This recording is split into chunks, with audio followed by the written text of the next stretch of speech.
Well, we have refreshed ourselves. I hope that you had a good snack, a good drink. Y'all had some great conversation. Derek, if we weren't able to help you, you message me more, and maybe I can continue to offer some help and advice for what's going on. I appreciate all of you who are talking about all the food and drink that you have at your own tabletops.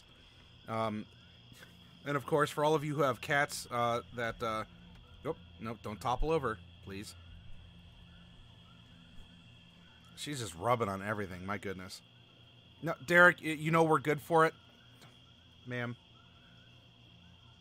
And I appreciate you coming in here and hoping that we might be able to help you out with it, too. That in itself is a great compliment, and I hope that, if not now, then over time we can help find a remedy for it.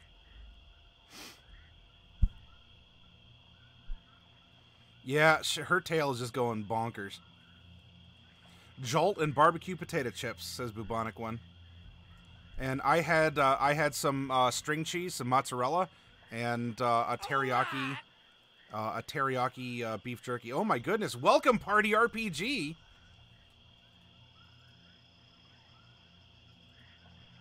Raid! Oh my goodness! Hi, Raiders. Just in time, we are going to be making a grung. And though before we begin, welcome, Party. What were you up to? Can you talk a little bit about what you were doing on your channel? And you're welcome to put a link over to yours. Raiders. Let's Let's spam some emotes to them.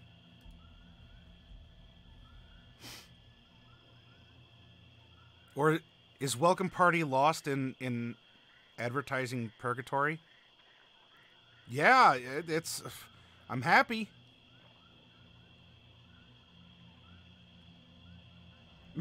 Man the parapets, man the mangonels.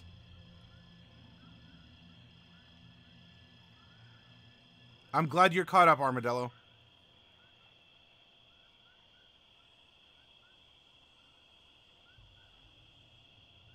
Arm the catapults.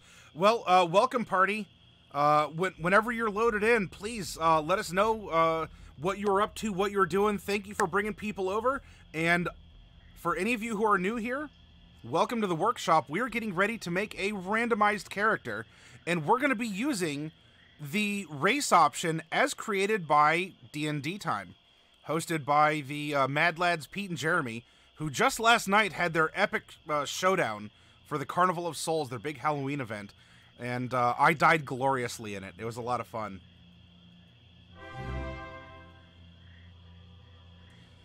Okay, Hark, if you don't mind, I will, but yeah, it's easier to maybe just go in and, so I don't miss adding bits, if you could just save up a little bit, and then maybe we could just do, you know, just do one of them. Grung do have a race in one Grung above, which is quasi-official. This is one that Pete and Jeremy made for use in their Friday one-shot games, called D&D Time.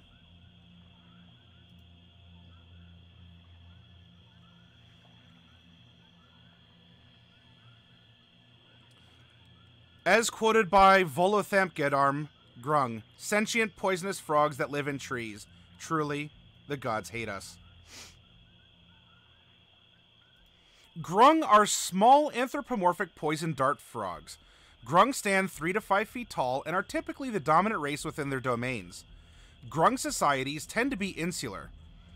They often do not concern themselves with the goings-on of other races with their ecosystems, due to a common belief in the superiority of Grung culture. They prefer humid environments such as jungles and swamps. Grung societies are centered around well-hidden areas that can be used to hide their ground-level hatching pools, such as dense tree cover or ruins. Grung come in a kaleidoscope of colors which oftentimes define castes in Grung society. More often than not, Grung society forms a rigid caste system. Each caste lays eggs in a separate hatching pool, and juvenile Grungs join their caste upon emergence from the hatchery. All Grungs are born a dull greenish gray, but each individual takes on the color of its caste as it grows to adulthood. Now, this is lore. This is what you could generally anchor your character to. If you play this race at home or in D&D time, you can absolutely be outside of what is considered to be the norm for Grung. In these castes, green Grung are the tribe's warriors, hunters, and laborers, and blue Grung work as artisans and in other domestic roles. Supervising and guiding both groups are the purple Grung, which serve as administrators and commanders. Higher castes include orange Grung, which are elite warriors that have authority over all lesser Grung, red Grung, which are the tribe's scholars and magic users, and gold Grung, which hold the highest leadership positions. A Grung normally remains in its caste for life. On rare occasions, an individual that distinguishes itself with great deeds can earn an invitation to join a different caste. Through a combination of herbal tonics and ritual magic, an elevated Grung changes color and is inducted into its new caste in the same way that a juvenile of the caste would be. From then on, the Grung and its progeny are members of the higher caste. Grung as adventurers. Although most Grung tend to stay within their own societies, based on their caste and the needs of society, some Grung adopt an adventuring lifestyle. Some Grung seek a life of adventure to escape the hierarchy of Grung culture. The idiosyncrasies of Grung behavior often bewilder their companions and can lead to misunderstandings with creatures of other cultures and backgrounds. Grung names are often rooted in their coloration, caste, or the history of their societies. These names are often difficult to say for those who don't speak their native language, so many Grung will adopt alternative names that are easier to pronounce in common when traveling with individuals from other cultures. Grung names. Bopple, Croaker, Greenie, Gob, Moss, Slippy, Sneeple, Plurple, and Perpy.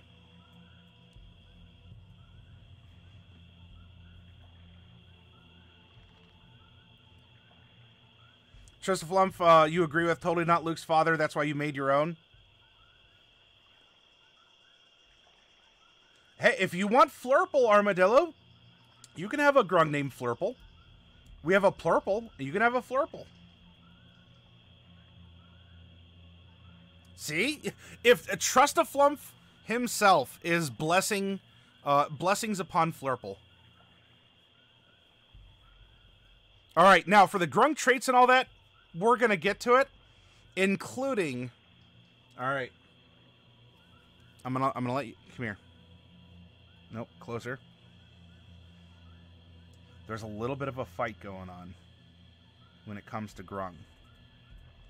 There are two camps around one of their abilities. You see, some people think that Grung should have sticky toes. Other people think they should have grippy toes. And I'm going to leave that up to you. If you think the Grung should have sticky toes or grippy toes.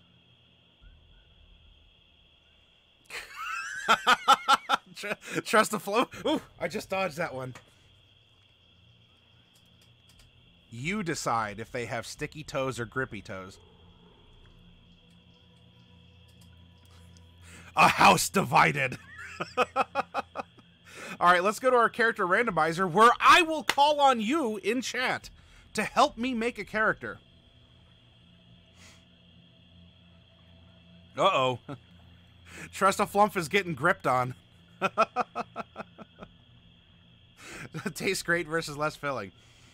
All right. So our Grung character, to kick us off, Trustaflump, will you please roll a percentile set? And as we can't have a multi-class, we'll just go 1 to 50, and then 51 to 100. Oh, it is 1d100.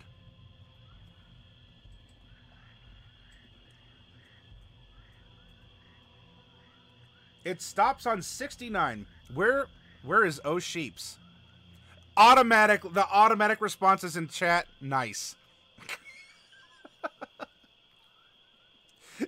Y'all are something else. All right, so we have a male Grung.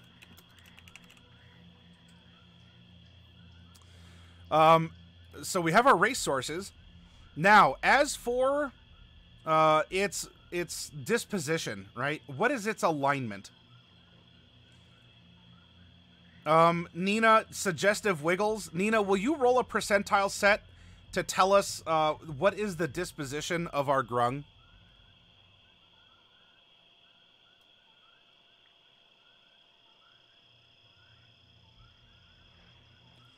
$25. We have a chaotic good male Grung. Okay.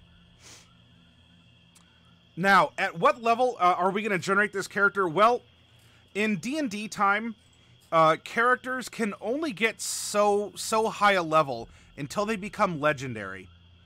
And so what I'm going to do is I'm going to presume we're going to start at 3.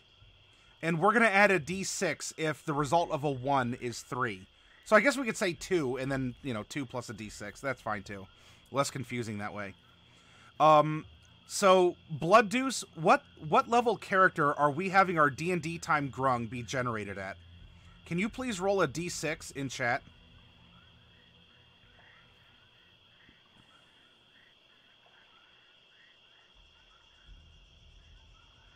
The sticky versus the grippy.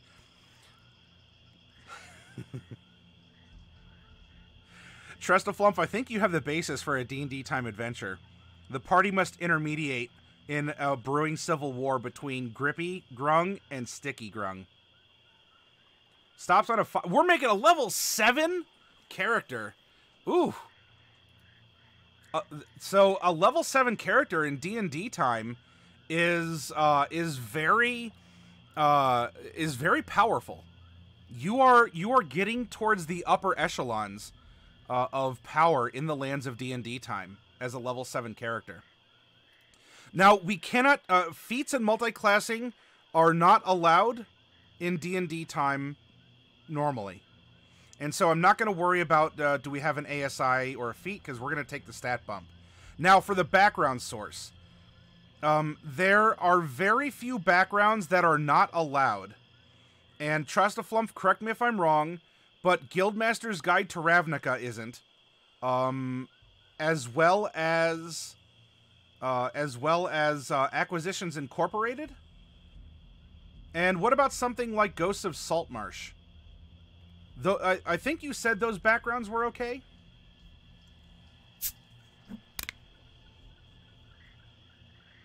Ghost is all clear. All right, so actually for this spreadsheet's actually out of date, needs some updates. So for backgrounds, we're actually going to make this a 56-sided die. Just Ravnica and Acquisitions Incorporated, and that's probably because they have their own powers within their sphere, and so it's good in that game. But those games are not D&D time.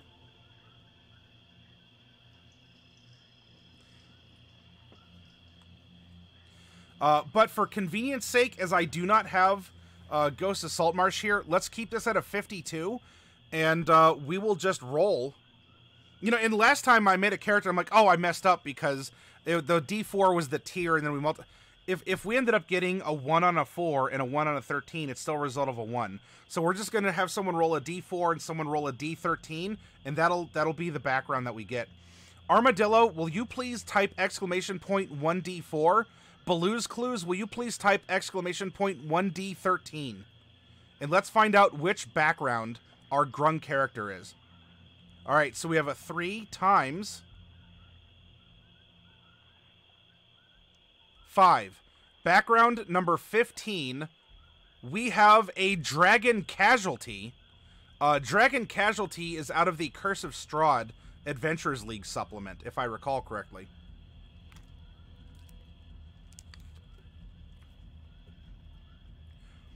A Dragon Casualty.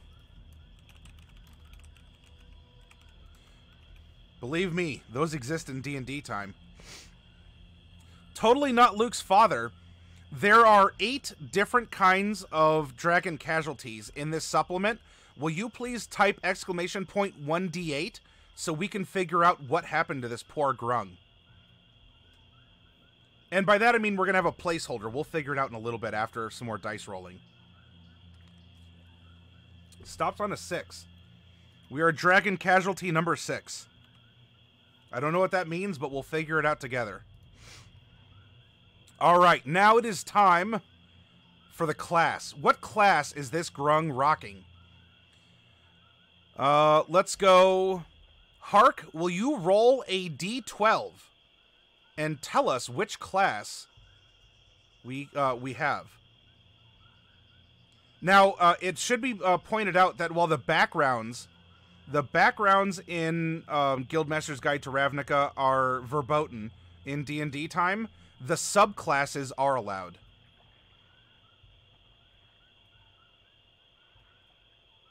So many questions! And we'll have to answer them together. All right, Hark is calling Paladin before rolling a d12 in chat. There's one or two Grung Paladin in D&D time, if I recall. Stops on a 5. Oh, close. We have a fighter. Hypnotic Gamer was going for a cleric. All right, so we have a Grung fighter.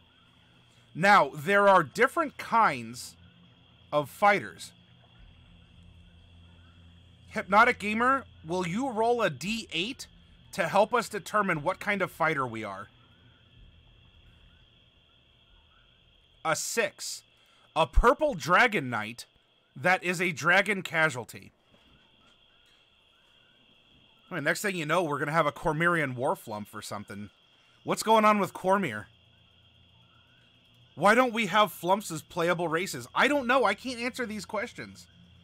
All right, so we have a purple dragon knight, or if you're looking for like kind of a generic, if you're not playing in Toril, Forgotten Realms, you can call this type of fighter a Banneret. Bannerets are in the Sword Coast Adventurer's Guide. So we have Fighter, Banneret.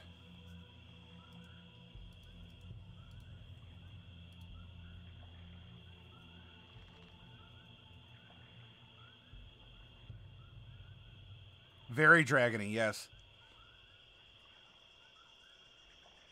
Dr. V, we made a Cormyrean War Wizard Flumph last week in our monster creation workshop week. It was very interesting. The video's up on our YouTube, as well as it's probably still lurking as a VOD if you like the sound of it. But Dr. V, welcome.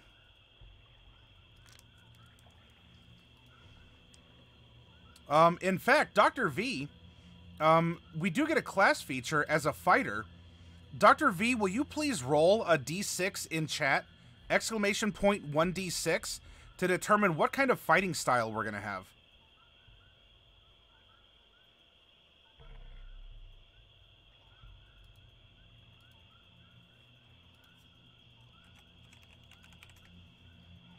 Stops on a 2. All right, Dr. V, we are making a defense-style Grung fighter.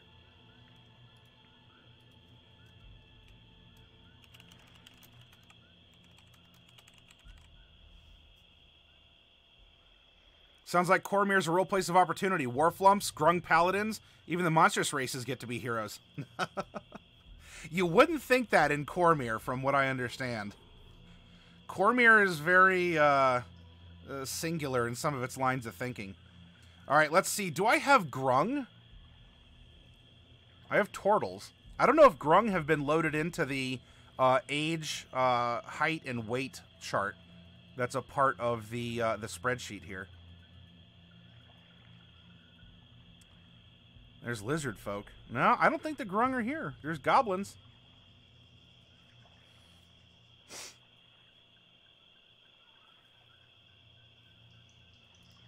Well, let's take a look here. Age, they've been known to live up to 50 years, so they're kind of a...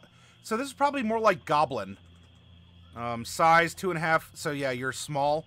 We're going to just use goblin. Pardon me. Sorry. Who knew soda makes you burp? There's no warning label on the... I'm going to have to write to Pepsi about this. Anyway, let's bring up goblin stats. Boop-a-doop-a-doop. Boop. There we go.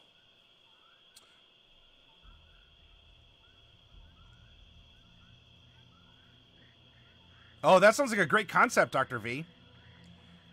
West River Rat, will you please roll a percentile set in chat? Exclamation point 1D100.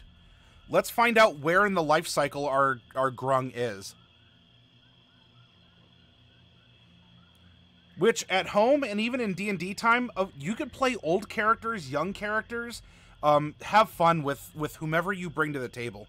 Stops on a 43. All right, so we have an adult Grung. And an adult Grung is 8 plus 1d 18 years old. They added the burp, so you keep floating upward. Raz, will you please roll a d20? In chat, exclamation point 1d20.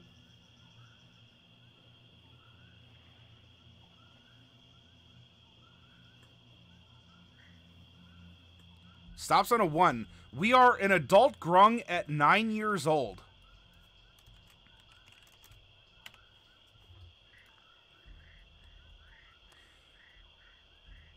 Alrighty, gents, best of luck with your Hoppy Hero. I need to go to bed. I'm still recovering. Alright, Trustaflump, thanks for hanging out and providing some commentary. I guess we'll see where we end up with the sticky grippy debate.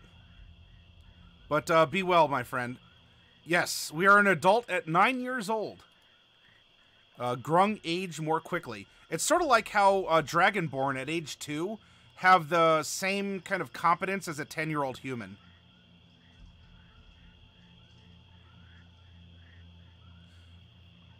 Now for our base height is 3'5", plus a height modifier of 2d4. I'll roll this real quick like. Boop. 6. So we are 3 feet, 11 inches.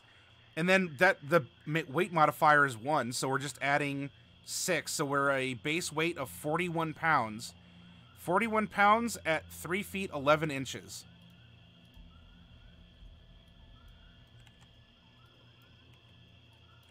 There we go. Ta-da!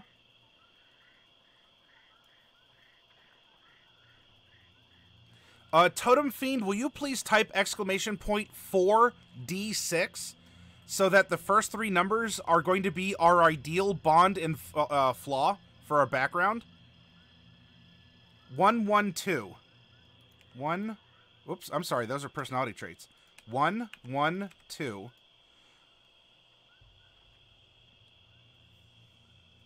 And then, let's see.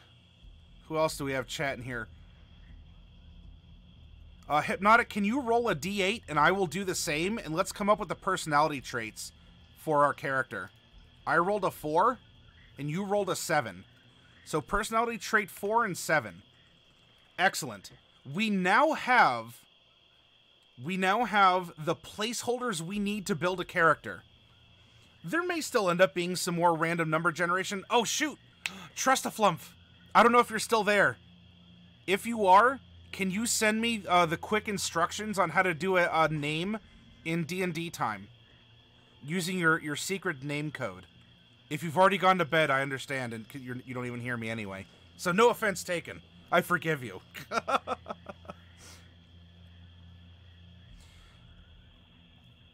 When we build characters here on Matty Morgs, yeah, we know that we have a fighter. That's great. Yeah, we know we have a Grung. That's cool.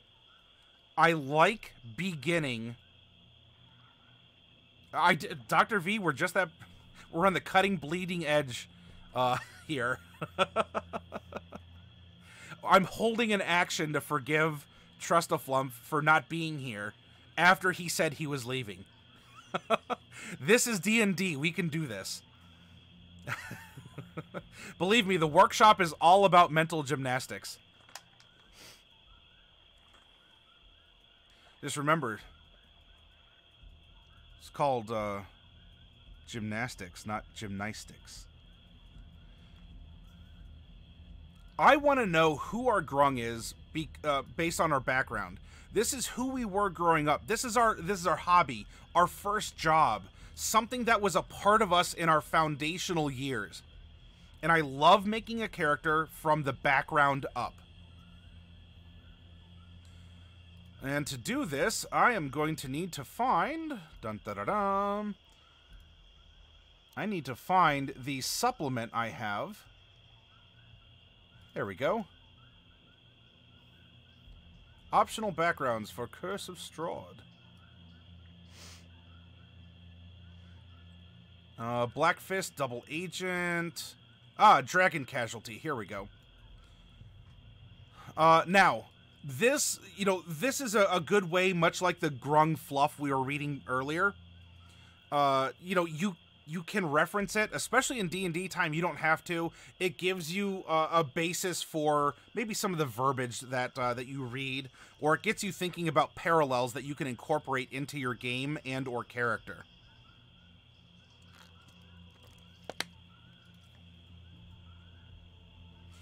When the maimed virulence descended upon Flan, you were one of the unfortunate casualties of war.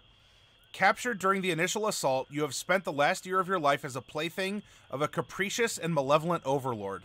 While many of your fellow prisoners fell to the dragon's insatiable fury over the coming months, you and your fellow quote-unquote survivors were spared only for a worse fate as one of the dragon's magical experiments, leaving you and those who survived to the torture scarred and disfigured. What reasons the dragon had for releasing you few survivors, nobody knows. You only fear that those who died under his terrible claw were the lucky ones, and you and your fellow dragonscarred are doomed for a fate worse than death. Skill proficiencies: Intimidation and Survival. Intimidation and Survival. Tool proficiencies: Special, see Origin below, so we'll do that. Languages: we will get to speak Draconic. Our starting equipment: a dagger, tattered rags, a loaf of moldy bread, a small cast-off scale belonging to Vorgenshrex, the maimed virulence, in a pouch with 5 gold pieces of various coins. Now, in D&D time, money is not really an issue. You could say that you have a fleet of ships, and your character is a shipping magnate. Goods, you're sitting on millions of gold pieces. When it comes to the adventures, it's not necessarily relevant. You can have as much silk rope or chain, or you could have a water clock, or you could have, you can have a spyglass. That stuff isn't as relevant monetarily when it comes to the fun and the adventures you have at D&D time. So what you could say, that could be unique, might come up, because you can always offer roleplay ideas if you're playing with Pete or Jeremy, is the small cast-off scale might have some kind of importance. This could end up being something you roleplay with. You could say that it was crafted into a shield, or things along those lines. Maybe you keep it as a trinket.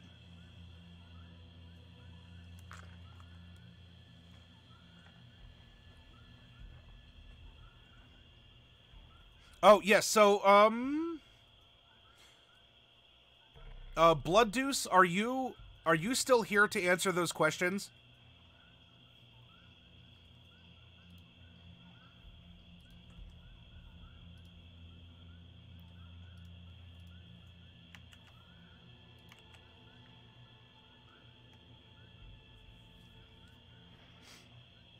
There's a reference, and then, of course, if you want to see what they do, then twitch.tv/D&D time. I'm having like a cross, kind of a cross promotional. I like who Pete and Jeremy are. Trust a Flumph is Jeremy of Pete and Jeremy's D&D time. They have an awesome community, lots of fun. I would urge you all to join their Discord as well. And that's here. And if you're looking to play, especially if you're looking to break the DM's curse like I am, if you're looking to play with them on a Friday. If you can on a Friday evening.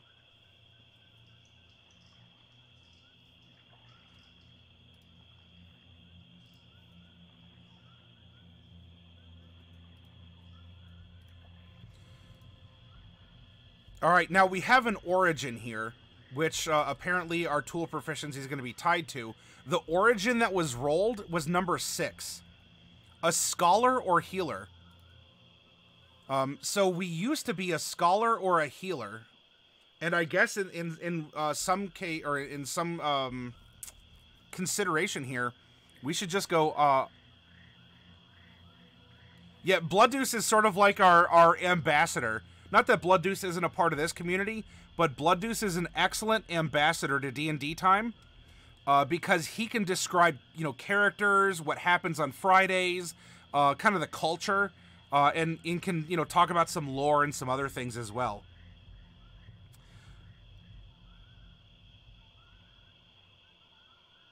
Yes, the DM's curse is always a DM, never a player. Some people call it being a forever DM, Baloo's Clues. By the way, Baloo's, since you spoke up, I need you to roll a d4. We're going to go odds or evens. Odds is scholar, evens is healer.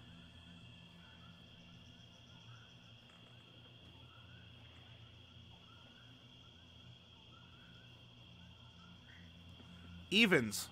All right, so we were a healer. And we have alchemist supplies or an herbalism kit. I guess once more we'll do this. Raz, will you please also roll a d4? And we're going to go odds, alchemist, evens, herbalism.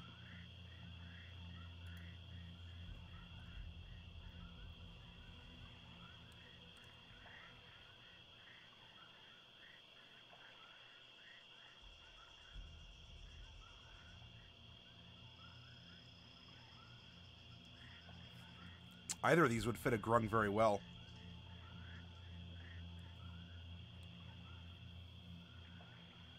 Raz may be indisposed. Hark, will you roll a d4? Odds or evens?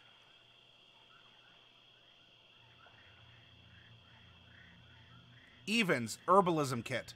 We have herbalism kit proficiency. Hey, Armadillo, yeah. Armadillo, thanks for coming by, chatting, sharing your advice. And look, being a part of our table. We are all sitting at a table in a game store. We're chatting, we're sharing our experience. And, of course, we're working on a project together. But even everything that's been brought up in the background has been wonderful and is all a part of who we are and what we do. So be well, Armadillo. I'm sorry that you're having some connection issues. All right, our feature, we are dragonscarred. We're scared of dragons. Over a period of several months, you were subject to magical and mundane torture at the claws of Vorgansharax and his minions. These experiments have left you horribly disfigured, but mark you as a survivor of the maimed virulence. This affords you a measure of fame and notoriety, for those who know of your harrowing ordeal are keen to hear the tale personally, but makes it difficult to disguise your appearance and hide from prying eyes. You can parlay this attention into access for people and places you might not otherwise have, for you and your companions. Nobles, scholars, mages, and those who seek to ferret out the secrets of the maimed virulence would all be keen to hear your tale of survival and learn what secrets, if any, you might possess and or study your affliction with great interest. However, you fear that your afflictions are not completely mundane, and that the maimed virulence may as yet have some nefarious reason for allowing your escape, as your scars, as your scars burn with acidic fury and seem to writhe beneath your skin at times.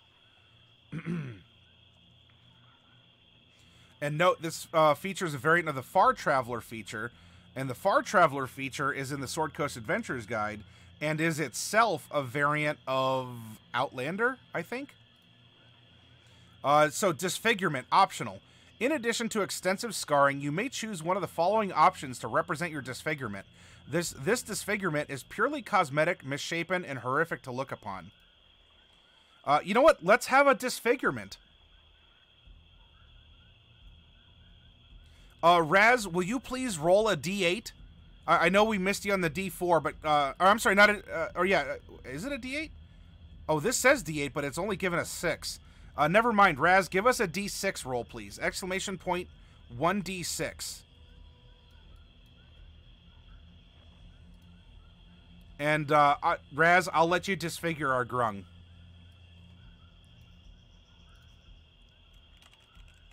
Captured by a dragon and experimented upon before being let free.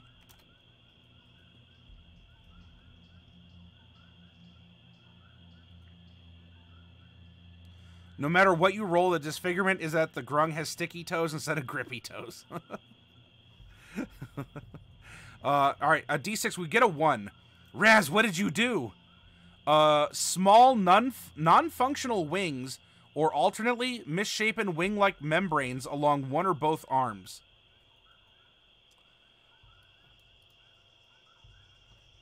So I'll leave it to you, Raz. What sounds better? Do we want to give our Grung little imp misshapen wings? Or do we want to give our Grung kind of like webbing, maybe between the fingers and webbing like on the inside? Almost like flying squirrel stuff, but we're a frog. What sounds better to you? King wants wings? I could go for some spicy wings right about now, honestly.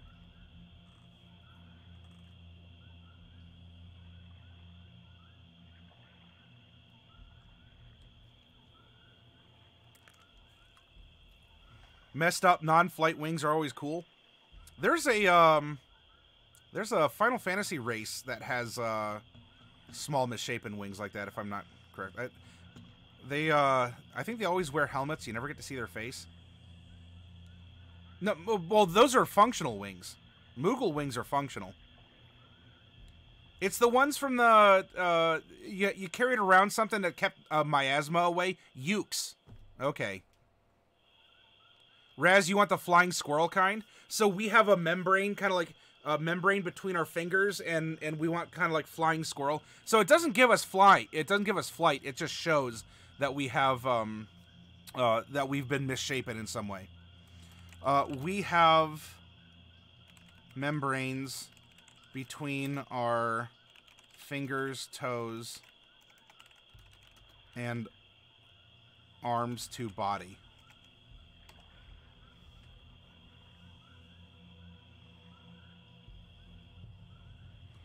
Salt and vinegar chicken? Ugh, that doesn't sound too... To me, anyway. I'm not a big sour fan. No, it's non-functional. This is purely cosmetic. So, I don't know, it has holes in it, or it's only, like, I don't know, it's only just, like, elbow to, you know, bottom of the ribs or something. If you brought this up, let's say this is your character, and you said, look... Peter, Jeremy, I randomly rolled this. I wondered if I could get, you know, like, at least a little boost on my swimming speed or something. They might let you. It's creative. Does it break anything? Maybe not. Overall, whether it's for D&D time or outside, always talk about this to your DM. Communicate. Have fun ideas.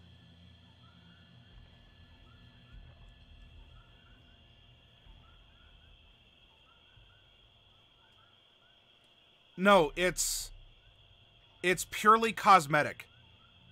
This is just to show how you've been mutated by your exposure to the dragon and its minions. So, as per what is written here, this is only cosmetic. You can always bring it up with your DM if you want to try and get a mechanical benefit from it beyond that.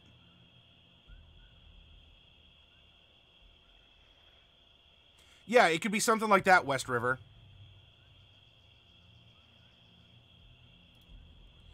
Alright, now our personality trait. Who is our Grung? We know what he's been through. We know the training he's had. Let's discover his personality.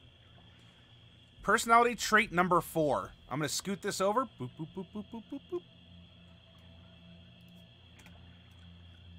My former life is meaningless and was ripped to shreds by the claws of dragon. I'm going to put in brackets here.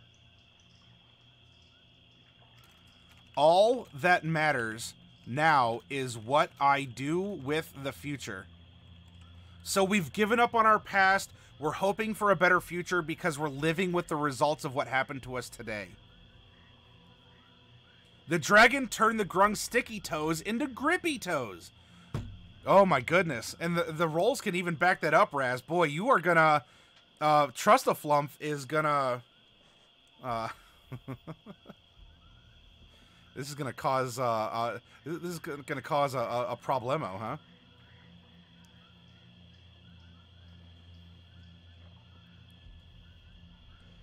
And number 7,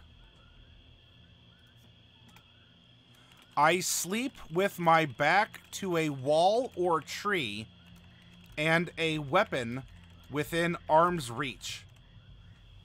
So perhaps we have nightmares, we have some problems trusting, or if not trusting people, then at least because of the way we had to survive for so long, we're kind of institutionalized by this dragon. And so to help us feel comfortable, we need something solid behind us. We need to know that we're grounded someplace to somewhere.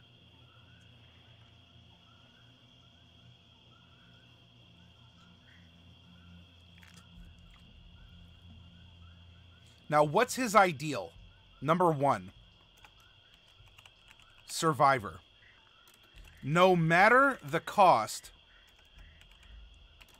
I will take any action necessary to survive. It can be selfish. I mean, we're chaotic good, we're impulsive, we're always thinking of ways, you know, we want to help. It's not that we can't be selfish. We do think selflessly, but for sure, I want to survive. If we have a fighter who's a part of a regimental group, we probably want our others to survive too, because we lost too many friends to this dragon. So this can have a selfish bend, or at least propel this Grung into a position of leadership.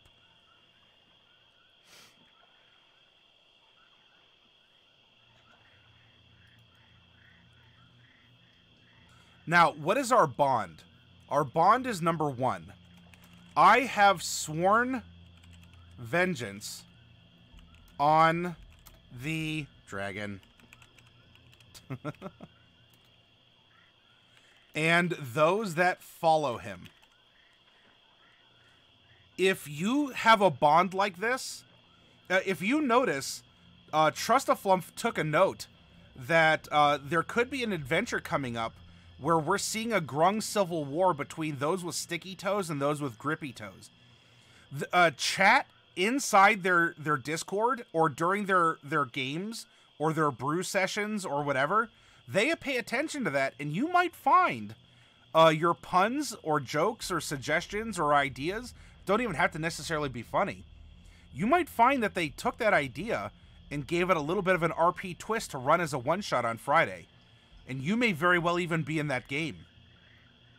So in this case, if you come in and you talk with Pete and Jeremy, and you say, well, I have a character, I really like this background, I've sworn vengeance, you may very well at some point in time see a cult of this dragon be a part of your adventure.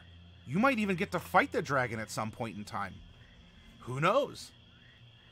They're very open to ideas, and when you make a character, don't just think about, well, I'm making a in the meta, I'm making a one-shot based character, so I want to min-max and do it.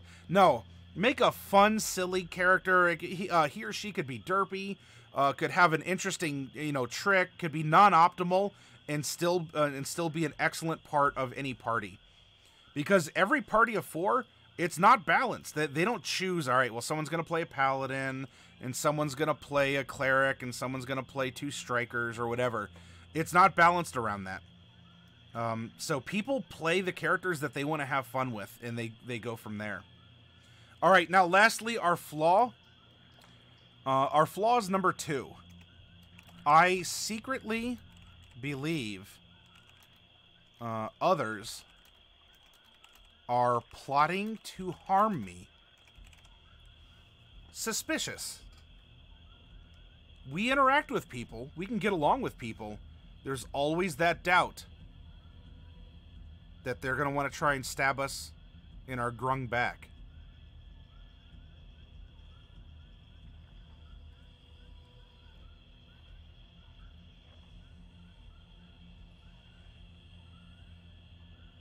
Oh, so this grung was mutated to stop the grung fighting because now is the grippy sticky left and right, or are we talking hands and feet? How are we split?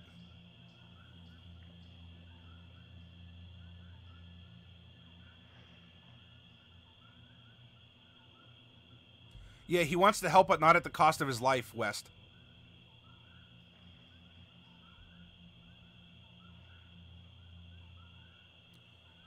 A grippy big toe and pinky. Oh, so we're splitting even further. We're going like, are we alternating a grippy toe, sticky toe on our hands and our feet? Grippy on the outs.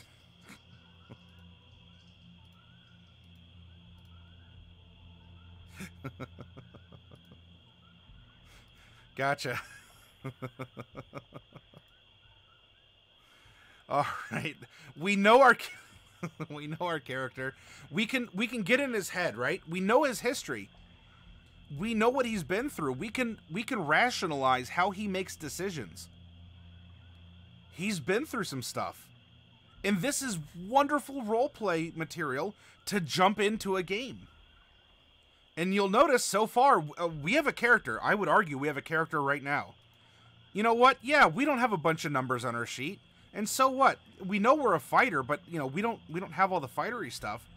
We still have a character who has soul, who has purpose, who has goals and fears. This is why I begin character creation with the background. Now that we have our background, let's take a look at who we are by virtue of being a Grung. All right, Groung Traits. Your Grung character has the following traits. Your dexterity score increases by 2, and your constitution score increases by 1. So I'm going to float a 2 dex and a 1 con here. We already have age and alignment and size. We are small, S-M-O-L. Our base walking speed is 25 feet. 12 climb, 12 swim, 0 fly. Amphibious. You can breathe air and water.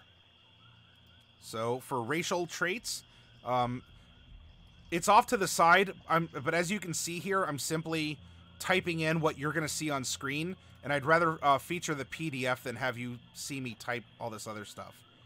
So we are amphibious.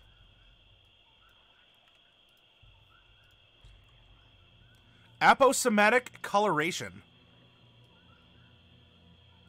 When a creature you can see would target you with a bite attack, you may use your reaction to show off your colors, imposing disadvantage on the attack roll.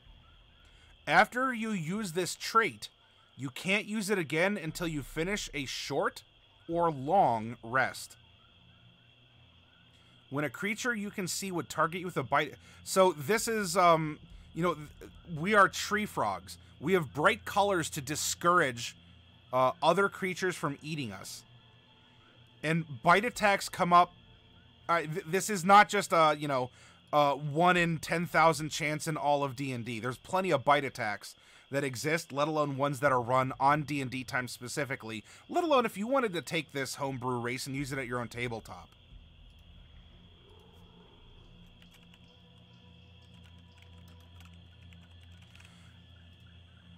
Aposematic coloration. So it imposes disadvantage on bite attacks.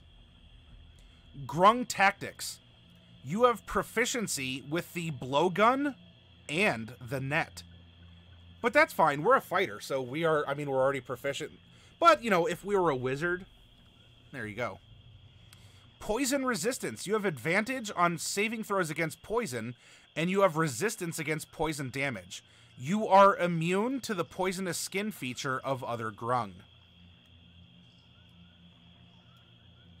So with that caveat, I'll type poisonous resistance, and over here on the sheet that we use, IRV, I'll zoom in here, for immunities, resistances, and vulnerabilities. See?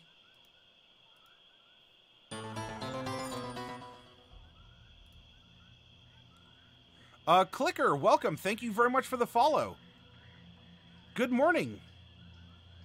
Oh, so if you're having a good morning, you're in Europe somewhere then, yes? But welcome aboard into our workshop. I hope you've been having fun listening, lurking, or you know what? If you said, who's this dude? And I just clicked in, thank you for giving me the opportunity, and you're welcome to hang out and participate in chat as we're creating this cool character. Ah, Denmark. Ah, very well then. Then good morning to you, Clicker.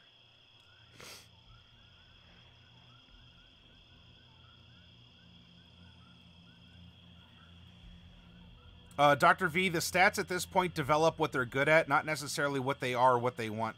Yeah, the stats are going to follow everything else. Stats are one of the last things that we put on our characters, Doctor. So everything is organic. Everything makes sense. We have a complete character and not a character that was just statted to fit a role in a party. We have someone who has thoughts and feelings of his own and is good at the things he's good at and is bad at the things that he's bad at, regardless of anyone else.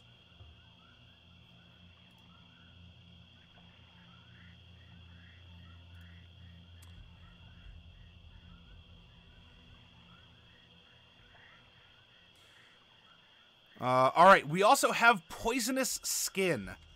A creature that ends its turn in direct contact with your skin suffers damage equal to your Constitution modifier minimum 1. Additionally, when you damage a creature using a blowgun, you may deal extra damage equal to your Constitution modifier, and the creature must succeed on a Constitution saving throw, becoming poisoned until the end of its next turn on a failure. The DC for this saving throw equals 8. It's always 8. 8 plus your proficiency bonus plus your Constitution modifier. So we have Poisonous Skin.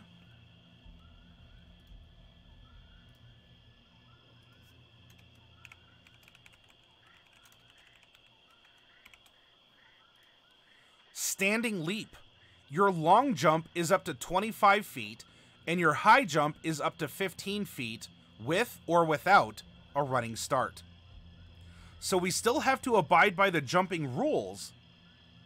It's just that we can forego the necessity to get bonuses for a running start.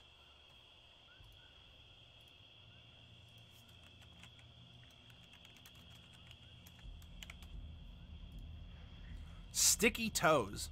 Because of your sticky toes, you have a climbing speed of 25 feet. And this is where the argument of should they be grippy toes because you climb. But because it's sticky toes here, I will modify our climb speed to 25, and I will note that we have sticky toes. And lastly, languages. You can speak, read, and write Common and Grung. So we can speak Draconic from our background, Common, and Grung from our upbringing. Finally, I can make a Dragoon with this Grung frog thing. King, the Grung or the bunny folk would be well. Although, if you want a Dragoon, it's going to be Lalafell sized because both the bunny folk and the Grung are small.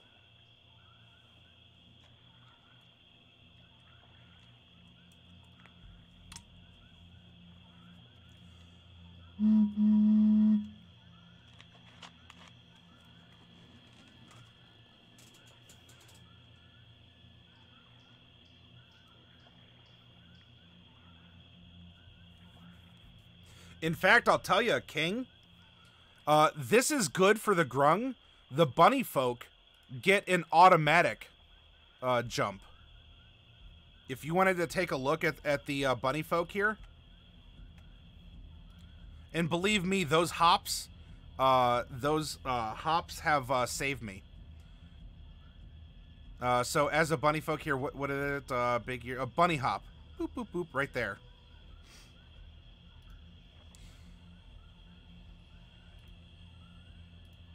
Cool. We are a dragon casualty. We are a Grung, and now it's time to find out what we get by virtue of our training as a fighter. Now, because the Banneret, or the Purple Dragon Knight, is in the Sword Coast Adventurers Guide, I already have the player's handbook open. And we are going to make the fighter portion of the character first, and then add on the subclass. So for all of you playing along at home, if you have your player's handbooks out, we can come up here to fighter and see that at 7th level, which is a high level character in D&D time, our proficiency bonus is a +3.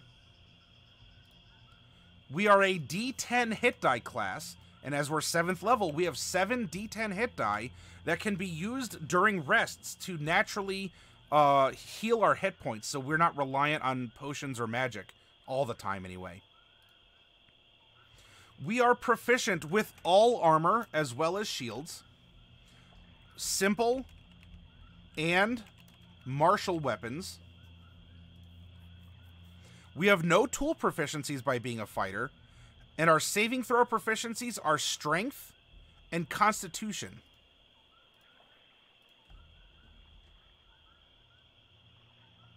Yes, subclasses start at 3rd.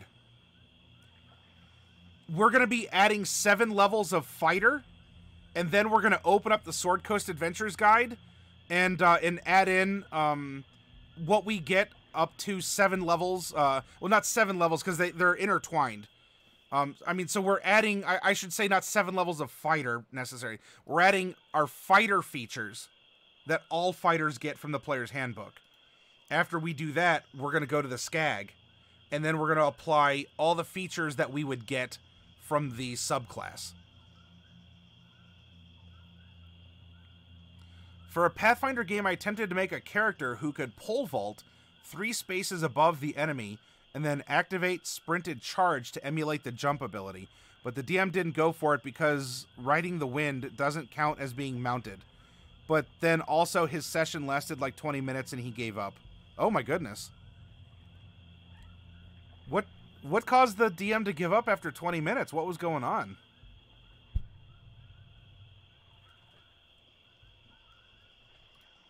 All right, our skills. We get 2 skills from acrobatics, animal handling, athletics, history, insight, intimidation, perception, and survival. Well, we already have survival and intimidation from our background. Now, let's consult based on who our character is. You know, because a lot of us can be like, well, you got to have perception. Perception's used everywhere. You know, someone in the party has to have... Well, someone in the party might have to. No one has to. But is perception correct for this character? Let's take a look. Let's review his personality again. My former life is meaningless and was ripped to shreds by the claws of dragon. All that matters now is what I do with the future. I sleep with my back to a wall or tree and a weapon within arm's reach. Could that mean perception? Possibly. No matter the cost, I will take any action necessary to survive. Well, we already have survival. You know, eating bugs, scrounging up puddles of mud water and, you know, trying to drink that and whatever. I've sworn vengeance on the dragon that chose, and those that follow him. That could be, oh, they don't have investigation to try and track down cultists or followers. I secretly believe others are plotting to harm me. That could very well be insight, to try and read people's emotions, their body language. You know, if you carry around this suspicion, lean into it, play into it. You know, use this insight to try and determine if people are trying to harm you.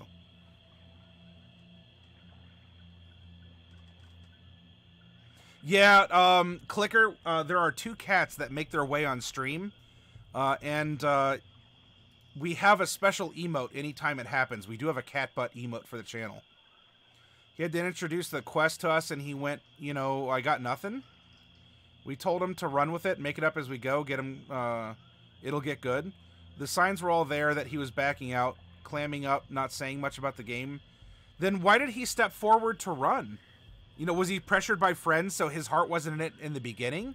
Or kind of a stage fright performance or something? Baloo says if you change Dragon to my XGF, that would be hitting too close to home. Oh my goodness. Baloo's, no. It's okay. Don't get worked up. We got this. If you had insight proficiency, wouldn't you determine that most of them aren't actually after you? But that's after the fact, Doctor. If we always believe that people are after us, we might have this need to read a little bit more into him. It could absolutely go either way.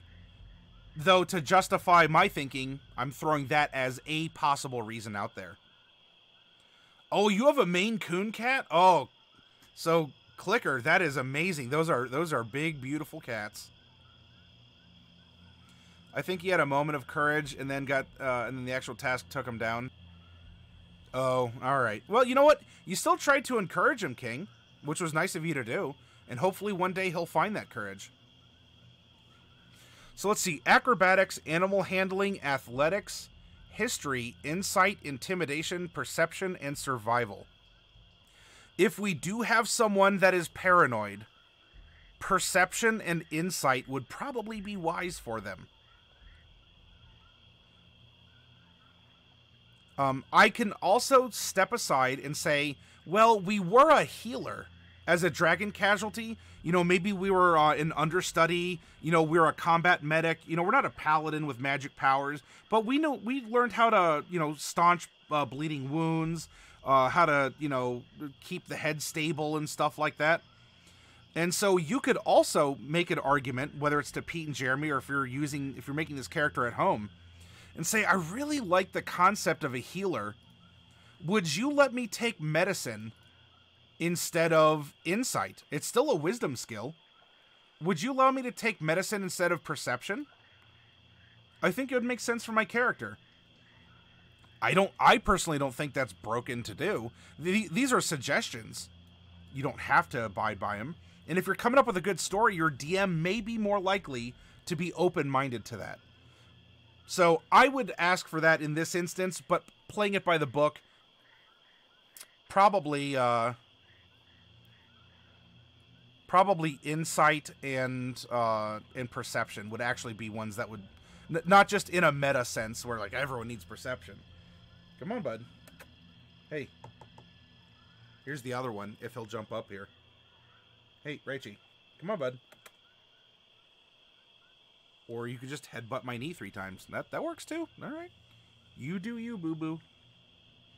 Starting equipment. In D&D time, you get the starting equipment. Again, money's not an issue.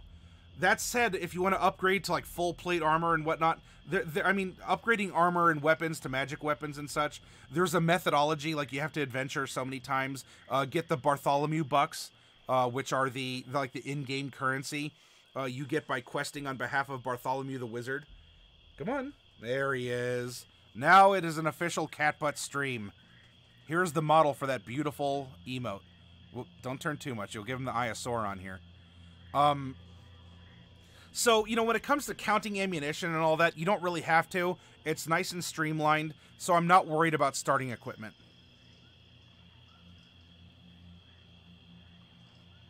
Blues, you deal with severe social anxiety. I've only recently, about a year now, been okay with talking online via mic. Yay, meds. Well, hey, steps, Blues. And you know what? Hanging out in places like this, I hope that we help in a meaningful way to break that ice and to overcome any sort of anxieties that you might have. Because look, when I talk to you, Blues, you know, whether or not you see it as such, I make eye contact with you through the camera. I talk to you as if you were standing on the other side of my counter at my store. This is socialization as I'm presenting it, because I'm treating you as if we are hanging out together IRL. We're all at the store, you know, telling tales, sharing recipes, talking about things that have happened before.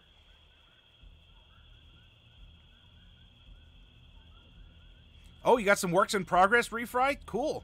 I'll take a look at that when we finish our character. Let's see. Doctor, you recommend Massimo Piglucci's books for learning how to deal with depression and anxiety. If I butchered that name, please correct me, Dr. V. You're very welcome, Refry. Doctor also said you could justify it as having to figure out which of the other slaves were informing to the enforcers. Oh, yeah. Oh, I love it, Dr. V.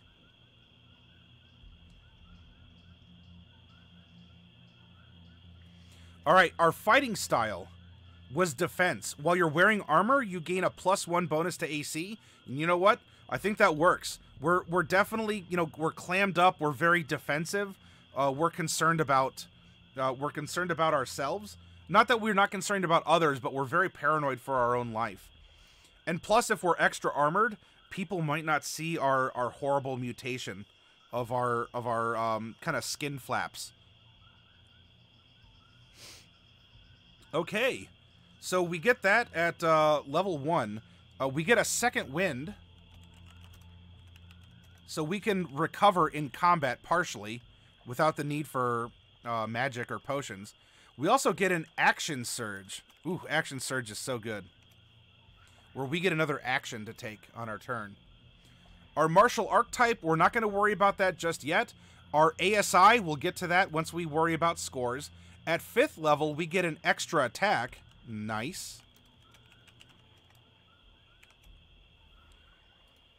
And we're not high enough level for Indomitable. So here ends what we get for being a fighter. Now I will open up the Sword Coast Adventurer's Guide, and let's find out within 7 level, well, technically it's less because at level 3 is when we get our subclass. Classes, fighters. Doop-a-doop-a-doop-a-doop-a-doop-a-doop-boo.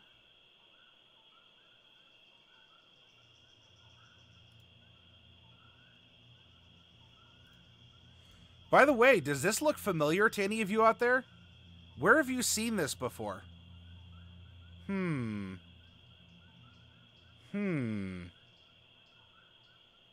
Where have we seen this character before? Purple Dragon Knight. Purple Dragon Knights are warriors who hail from the kingdom of Cormyr. And again, it doesn't have to be Cormyr. This could be whatever you want. Hey, Average Joe, welcome. Good to see you. By the way, Average Joe, thanks for hanging out during the epic boss fight last night. We are making a Grung character for D&D time. Pledge to protect the crown. They take the fight against evil beyond their... Whoa. I went too far. Beyond the kingdom's borders, they are tasked with wandering the land as knights errant, relying on their judgment, bravery, and fidelity to the code of chivalry to guide them in defeating evildoers. A purple Dragon Knight inspires greatness in others by committing brave deeds in battles. So we're probably brave against the dragon, got captured, and well, we're the plaything after that. Yeah, we're currently in the Skeg. No, where else? Like, where have we seen this outside of the Sword Coast Adventurer's Guide?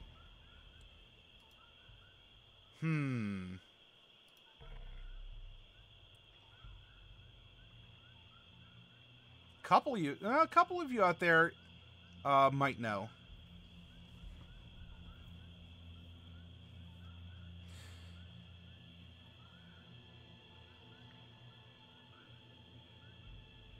So Banneret serves as the generic name for this archetype if you use it in other campaign settings or to model warlords other than Purple Dragon Knights.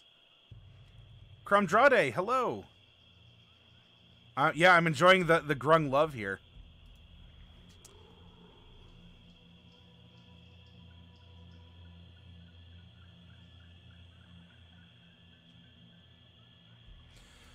All right, Rallying Cry. When you choose this archetype at 3rd level, you learn how to inspire your allies to fight on past their injuries. When you use your this was probably actually why we're a healer. It writes itself, everyone. And for any of you who are new here, this is an uncanny thing that happens during our character creation, where yes, we are totally randomly rolling numbers through a midst of people who in chat. And yet it comes together beautifully. And you know what? We ended up with a healer who was in an army. Rallying Cry. How to inspire allies past their injuries. When you use your second wind feature, you can choose up to 3 creatures within 60 feet of you that are allied with you. Each one regains hit points equal to your fighter level, provided that the creature can see or hear you. This also goes very well, because even if we said this was, as a part of the background, maybe before we were this 2nd level character, or 3rd, we were still someone who was encouraging. In fact, we still want to encourage people. We're looking forward to the future. We don't want to lose more people in battle or to dragons, or especially in battle to dragons. It writes itself, iwi. You know, we have the owos, we have the uwus, and here we have iwis. It writes itself. So, rallying cry. Royal Envoy, we do get this because it's at 7th level. A purple dragon knight serves as an envoy to the Cormyrean crown. Knights of high standing are expected to conduct themselves with grace. At 7th level, you gain proficiency in the persuasion skill. Boop. If you're already proficient in it, you gain proficiency in one of the following. Well, that's fine. We needed it. Your proficiency bonus is doubled for any ability check you make that uses persuasion. You receive this benefit regardless of the skill proficiency you gain. So we have an expertise. We're super persuasive. Super persuasive. And as you can see, there's a little dot next to the big dots, and you can mark that for double proficiency. Menoli? Is that how you'd like me to pronounce the name? Correct me if you want it otherwise. But thank you very much for the follow.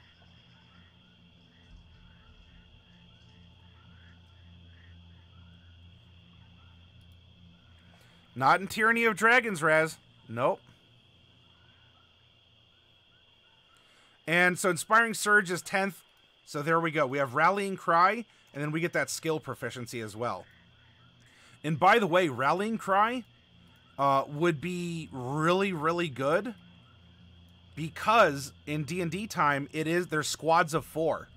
And so when you get your second wind, this is awesome because you can heal everyone else in the party.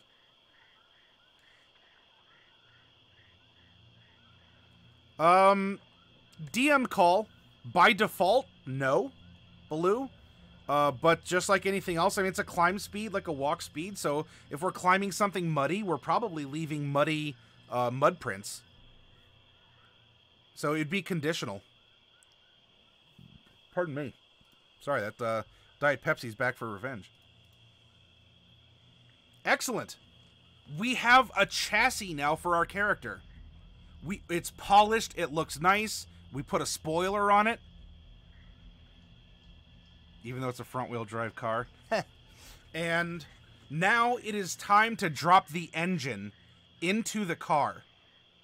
The engine are the scores. What kind would you like on the rims, Nina? What would you rock on your rims?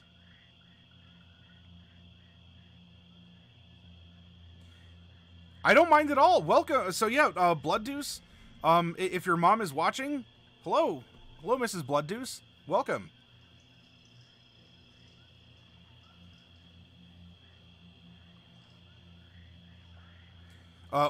We're the friends that you shouldn't be worried about. Oh, you want LED spinners? Oh my gosh, Nina, you're getting fancy schmancy. Oh, and yours has been following around on... Well, then... Oh, I have, Baloo! I have! Yeah, in fact, yeah, JKG followed a little while ago. So hello, Mrs. Baloo's mom. If you're out there right now. I didn't check the chat, but... Alright, LED spinner rims cut into a D20. And hello, Big Sam. Welcome. Add some speed holes. Oh, yeah, you got to get a pick. And then you take it to your hood, right? Right, Average Joe? Mad Hatter the First. Welcome to you as well. Alright, let's drop a Hemi in this character. Well... If you're not following for me or anyone else in the community, if you're doing it for the love of the game, then, Menoli, I hope that we will do the game that you love so much proud and justice by how we present it, how we discuss it, and how we welcome people to the hobby and try and teach and empower them to play. All right, we use the standard array, 15, 14, 13, 12, 10, and 8. I certainly think that we have a physical person here. Someone who's been through the stuff. Their body has been their body has been, you know, put to the test. And so I think something like our 15 strength.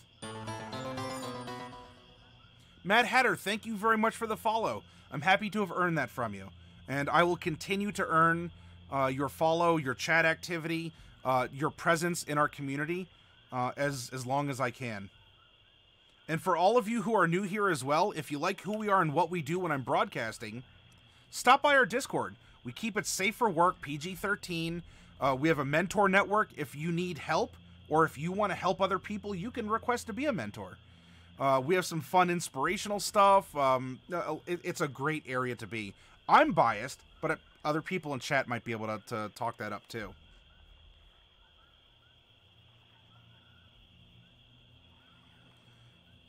Oh, well, welcome back, Dr. V. That's right. The orcs in 40K absolutely have proven if you paint your car red, it goes faster.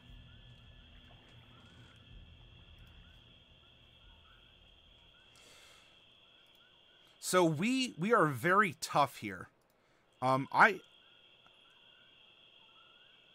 think a 15 and a 14 are gonna be our friends for strength and for constitution.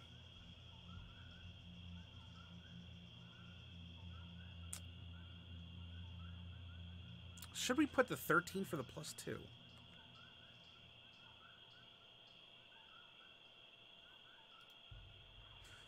We are also charismatic. Remember, the dragon released us back out to do something here.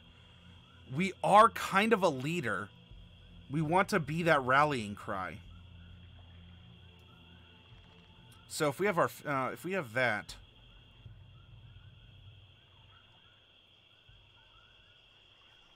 if we have 14, 12, average charisma, then we could just intimidate because of our grizzled look, and we're very good at persuasion just because we super trained in it.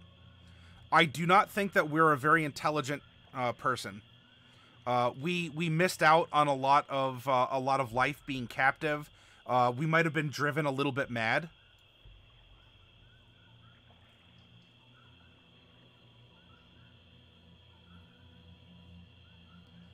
Yeah, average Joe. Yeah, as long as it's you know, as long as it would fit in a PG-13 movie, I'm fine with it.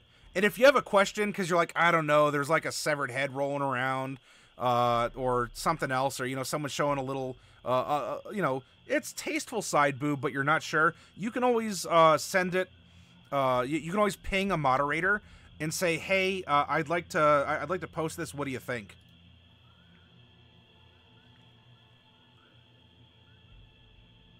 Oh, thank you for the compliment, Nina. Yeah, exactly. A side boob of questionable tastefulness. Questionable side boob. All right, so if we have this, we have a 14 con. And by the way, if you think the stats should be different, let me know in chat. This isn't my character. This is our character we're building. You know, if you wanted to swap it and instead we had a... I don't know, what would we put? 15 con, and that would swap out with something else? However you want to do it, that's absolutely fine. This is going off of what I'm thinking this character would be growing up, training in the world in which he lives. So our strength... Oh, actually, we get to add an ASI at level 4. Oh, and actually, hold on a tick. We are a fighter. We get another one at 6th level. Aha. So what we can do is, well, we could just drop them all in strength, and we could just bum rush strength if we want. Or, I'm kind of thinking strength 17. We have someone who's been toughened up in those caves or wherever. We have someone who's a survivor. Someone who is going to be on the front line, is going to lead people. I think I'd be happy bringing our Constitution up, honestly. So now we have a 3 Strength, 3 Con, 2 Dex, -1 Intelligence, 2 Wisdom, 0 Charisma. Hey, Black Wolf, welcome. Mythical Hyena. You're new to D&D. Well, welcome. We primarily run workshops here to teach D&D. We're doing some character creation exercises right now, Mythical. Have you gotten to play much, or are you here looking before you play? What's your experience with the game, Mythical Hyena?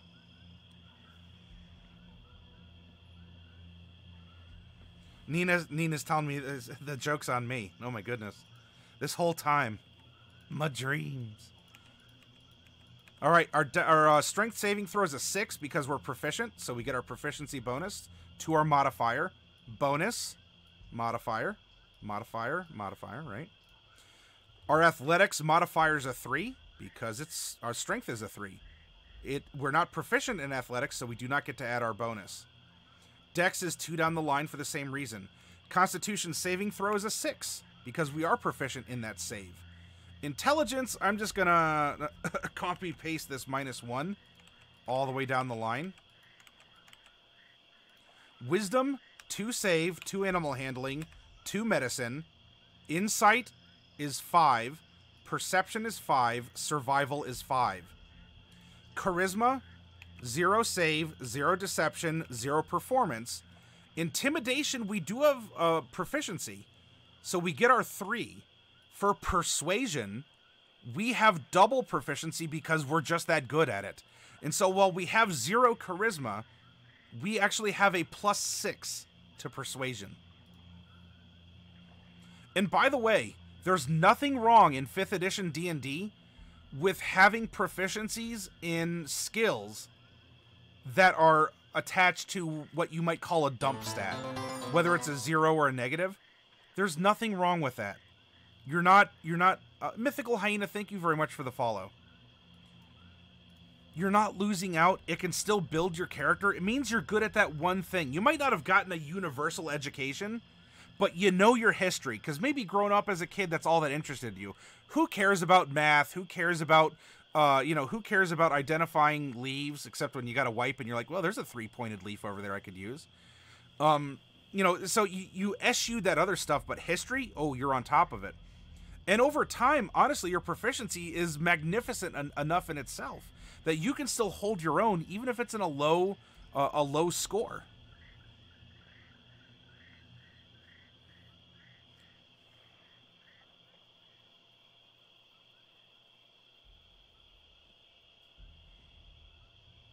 Looking before you might be playing with your cousins. Oh, yeah, Mythical. This is an excellent game to play with friends and family around the dinner table or at a library, or if you have a local game store that has table space, absolutely.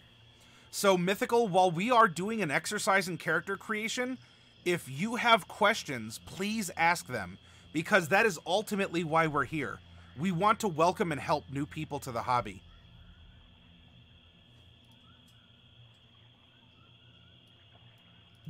Doctor, there you go. That absolutely works. All right, now that we have this, our passive perception is a 15. Ooh. Your passives are simply your natural, well, perception is your awareness. You might have a DM that plays with passive insight. I loved passives in 4th edition. There's other parts of 4th edition I really like too. The passives are one of them. Helps save on a bunch of unnecessary rolls. Anyway, now what about our armor class? Our armor class, well, it depends.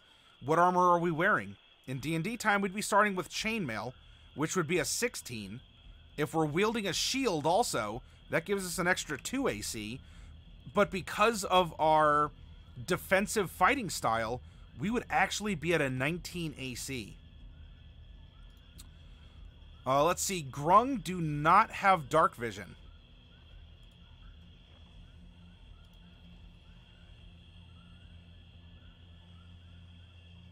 I'm double checking, but I do not, yeah, we do not have dark vision. And so that is going to get a big ol' 0. Our initiative is simply a dexterity check. 2. Ta-da. Our hit points. At level 1, you get maximum hit points equal to your hit die for your class.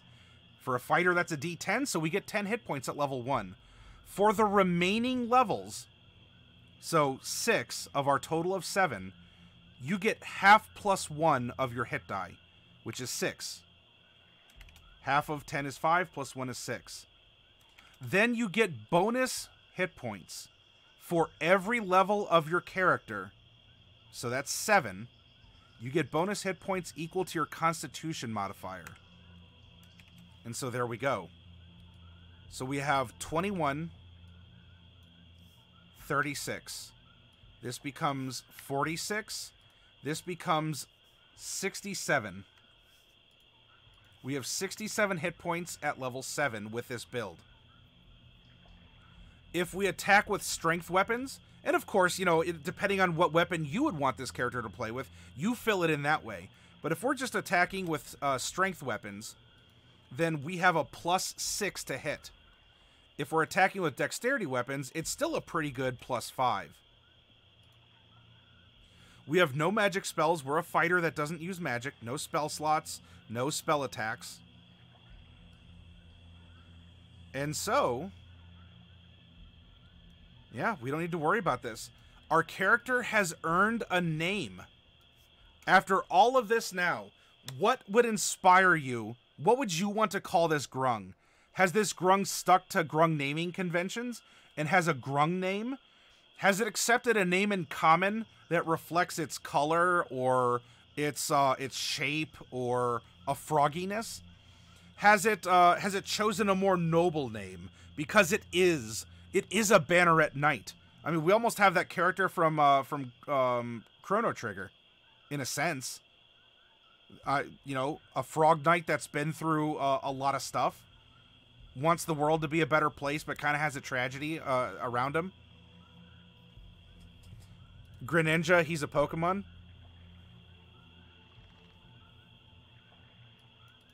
Did I say grunge? Or did I say grung?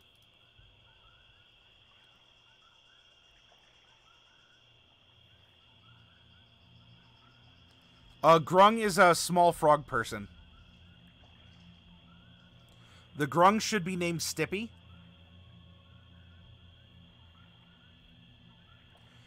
Grung is knight. Grung has name. Grung is Sir Grung now.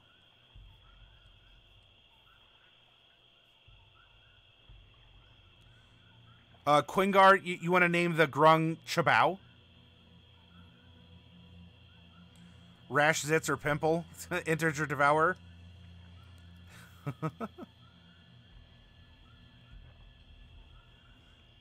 Boss Toad. All right, so here let's see what we get here. So we have Sir Grung, Stippy, Chabot, Boss Toad, Drago. High pitched on the bow, so Chabot! Chabot!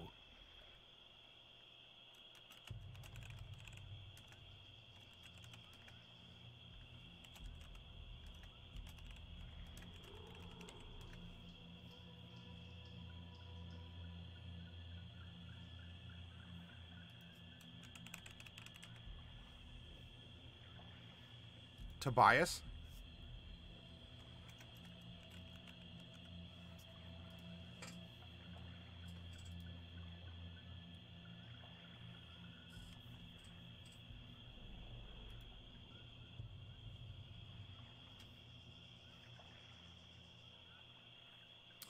Yes! Exclamation point Discord. There you go, Mad Hatter. Alright, so what we're gonna do. There are some naming, there's some offered names. Let's get up and take a stretch break, a refresh break. Use the restroom, get some, get a drink, a snack, whatever you gotta do. We're gonna come back in 10 minutes and we're gonna build another Grung. From the ground up. And we'll get to compare that Grung to this one and see, even though we have a character of the same race, just how different it can be. Which is why you should never be ashamed. If someone's like, well, I want to play a dwarf. You're like, but I wanted to play a dwarf in the party. Play 2 dwarves in the party. It's absolutely fine. Your characters are going to be so different anyway. It's really not going to matter. Yes, West River. There are suggested names. Grung names are often rooted in their coloration, caste, or the history of their societies.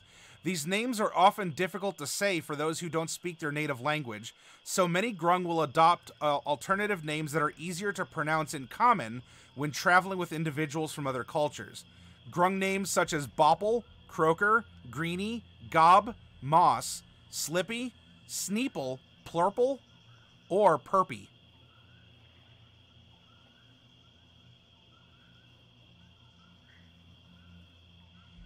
You know, if we're going from the cast and colors, we would probably, if this is an esteemed knight, the elite warriors that have authority over lesser grungs, we probably have an orange grung. Probably born orange.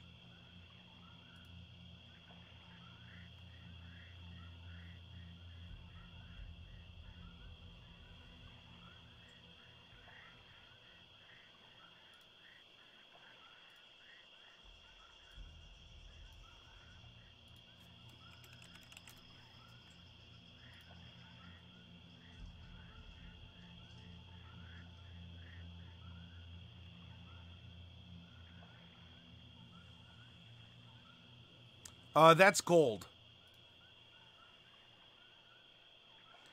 Gold grung, which hold the highest leadership positions. In the lands of D&D time, that is the Froggenhoppen. So they have an area in a swamp called Ribbipt, and it is ruled over by a pharaoh named Pharaoh Froggenhoppen. And the pharaoh and its leaders are all gold grung that rule over the lesser grung in Ribbipt.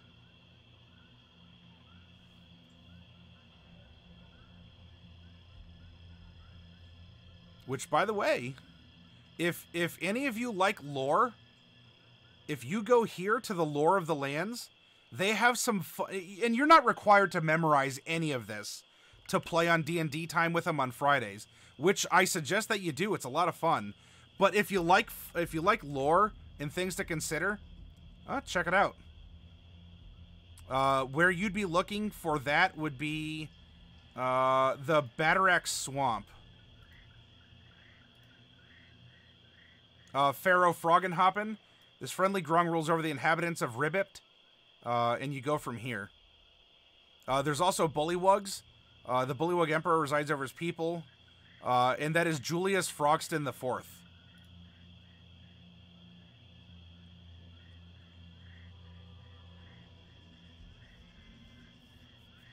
All right, let's take our break, come back refreshed in about 10 minutes, and we're going to make another grung character together, and we'll start from the beginning. I'll call on you in chat to roll numbers to help produce elements of the character, and we're going to have a ton of fun together, even at this late hour on a Saturday, technically Sunday.